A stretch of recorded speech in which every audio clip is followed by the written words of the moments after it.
కాబట్టి అలాంటి యాక్ట్ మీద కసరత్తు చేస్తే బాగుండేదని మేము భావిస్తూ ఉన్నాం. అంతేకాదు అధ్యక్ష, భూదారు కార్డు అందోదారుల కాలంలో రైతులకు మళ్ళీ మీరు చేరుస్తామని చెప్పడంతో రైతులు కొత్త ఆందోళన వస్తూ ఉన్నది. దేనికోసం అని చెప్పేసి మీరు ఈరోజు మళ్ళీ ఇలాంటి కాలమ్స్ పెట్టేసి కన్ఫ్యూజ్ చేస్తూ ఉన్నారు. మరి మళ్ళీ దాని బదులు ఏ రకంగా ఈ సమస్యను పరిష్కారం చేసి దానికన్నా ల్యాండ్ టైటిలింగ్ యాక్ట్ తీసుకురావడం వలన మరి ప్రభుత్వమే గ్యారంటీగా నిలుస్తుంది కాబట్టి అలాంటి యాక్ట్ తీసుకొస్తే బాగుండేది. మళ్ళీ మీరు దీంట్లో తీసుకొచ్చేటువంటి యాక్ట్ వలన మరి రైతుల్లో ఆందోళన ఏర్పడే అవకాశం ఉంది కాబట్టి దాని మీద ఆలోచన చేయాల్సిందిగా కోరుతా ఉన్నాను. అదే కాదు అధ్యక్ష, ధరణి పార్ట్ బిలో పెండింగ్లో పెట్టినటువంటి భూముల సంఖ్య దాదాపు 18,45,000 ఎకరాలని చెప్పేసి మొన్ననే మరి మీరు వేసినటువంటి సబ్ కమిటీ ఒక రిపోర్ట్ ఇచ్చింది అధ్యక్ష.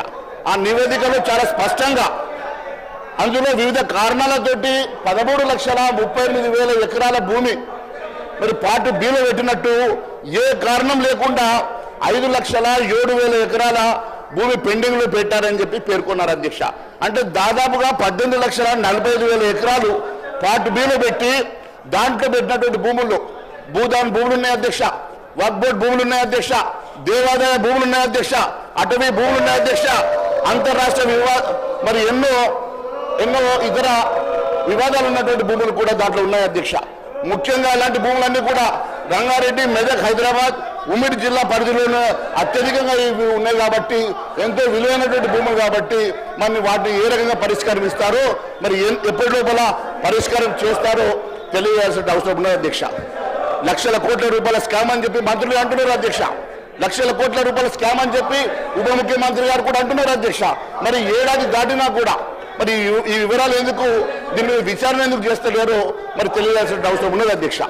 సుమారు 25,000 ఎకరాల అసైన్ భూమి అధ్యక్ష అన్యాక్రాంతమైనట్టుగా భూములు మొత్తం విలువ 2.5 లక్షల కోట్లు అని చెప్పి ఈ మేరకే ఖజానాకి, ప్రభుత్వ ఖజానాకి గండిపడిందని, నష్టం జరిగిందని ఉప ముఖ్యమంత్రి బట్టి విక్రమార్క గారు మొన్ననే మాట్లాడారు అధ్యక్ష.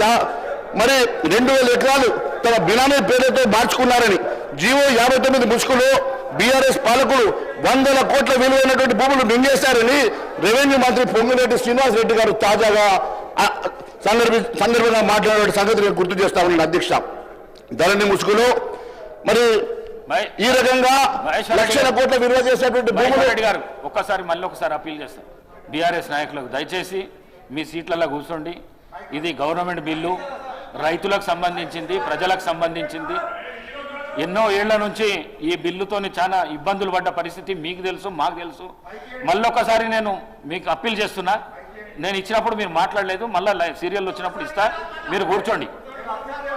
మహేశ్వర్ రెడ్డి గారు అధ్యక్ష, మరి మొన్ననే గౌరవ మంత్రి పొంగులేటి శ్రీనివాసరెడ్డి గారు మాట్లాడుతూ మరి 100 కోట్ల విలువైనటువంటి భూములు మింగేశారని రెవెన్యూ మంత్రి పొంగులేటి శ్రీనివాసరెడ్డి గారు డిసెంబర్ 6వ తారీఖు రోజు మాట్లాడారు అధ్యక్ష. మరి ధరణి ముసుగులో జరిగినటువంటి భూ అక్రమాలన్నీ బయట పెడతామని, దాని వెనుక ఎంత పెద్దవారున్నా వదిలే ప్రసక్తి లేదని ఇప్పటికే పలు సందర్భాల్లో మరి మంత్రి శ్రీనివాసరెడ్డి గారు కూడా అన్నారు అధ్యక్ష. నేను ఒకటి అడుగుతా ఉన్నాను అధ్యక్ష, మరి 1000 ఎకరాల అక్రమమైనటువంటి భూములు, లక్షల కోట్ల స్కాము, బడాబాబుల హస్తం మరి సిబిఐకి ఎందుకని మీరు విచారణకు ఇవ్వడం లేదో మరి ఒక్కసారి తెలియాల్సిన అవసరం ఉన్నది అధ్యక్ష. ఎందుకంటే ధరణి వచ్చాక పార్ట్ బిలో పెట్టిన భూములు ఎన్ని వేల ఎకరాలు ప్రైవేటు వ్యక్తుల చేతుల్లో వెళ్ళాయో ఆ అంశాల మీద జిల్లా కలెక్టర్ నుంచి ప్రభుత్వానికి ఇదివరకే నివేదికలు వచ్చాయి అధ్యక్ష. బినామీల పేరుతో పెద్ద ఎత్తున భూములు చేతులు మారినట్లు గుర్తించినప్పటికీ అందుకు బాధ్యులైనటువంటి వ్యక్తులపై చట్టపరమైన చర్యలు తీసుకునేందుకు ప్రభుత్వం ఎందుకని ఉపేక్షిస్తున్నది? మంత్రులు ఆరోపణలు బట్టి చూస్తే ధరణి ముసుగులో జరిగిన అక్రమాలు, భూదందా భారతదేశంలోనే అతిపెద్ద ల్యాండ్ స్కామ్ గా అనిపిస్తా ఉన్నది. మరి ఇంత పెద్ద స్కామ్ పై విచారణ జరిపించకుండా కాంగ్రెస్ సర్కార్ ఎందుకు ఉపేక్షిస్తున్నది? దాని వెనుక మతలం ఏమున్నది? బ్లాక్ మెయిలింగ్ సెటిల్మెంట్లేనా, లేక ఇంకేమన్నా మరి ఉన్నాయా అని చెప్పి అనుమానాలు కూడా ప్రజల్లో తలెత్తుతున్నాయి అధ్యక్ష. మరి భూ అక్రమణ నీకు తేల్చడానికి సిబిఐ విచారణ ఇవ్వకుంటే ఎప్పటిలోగా న్యాయ విచారణ పెడతారు, స్పెషల్ ఇన్వెస్టిగేషన్ టీమ్ ఎప్పటి లోపల మరి మీరు అపాయింట్ చేస్తారో మరి తెలియాల్సిన అవసరం ఉంది.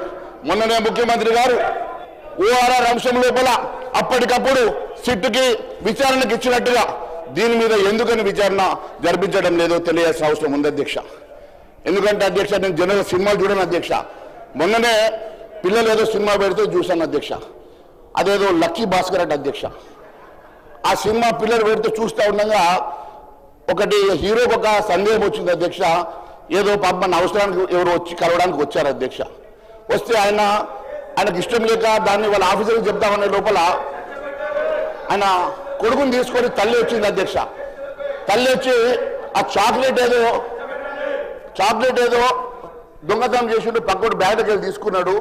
అది చూసినటువంటి వాడికి సగం చాక్లెట్ మన కొడుకు ఇస్తా అంటే మన కొడుకు సగం చాక్లెట్ తీసుకొని తింటున్నాడు అని అంటే బాబుని అడిగింది అధ్యక్ష తల్లి, ఎందుకురా మరి అట్లా సగం చాక్లెట్ తీసుకున్నావు, టీచర్ చెప్తాయంటే టీచర్ చెప్తే నాకేమో వస్తాయి అధ్యక్ష, టీచర్ చెప్తే ఆ చాక్లెట్ మొత్తం మా పిల్లలకు ఇప్పిస్తుంది, అదే మేము ఇద్దరం కాంప్రమైజ్ అయినాం కాబట్టి నాకు సగం చాక్లెట్ వచ్చిందని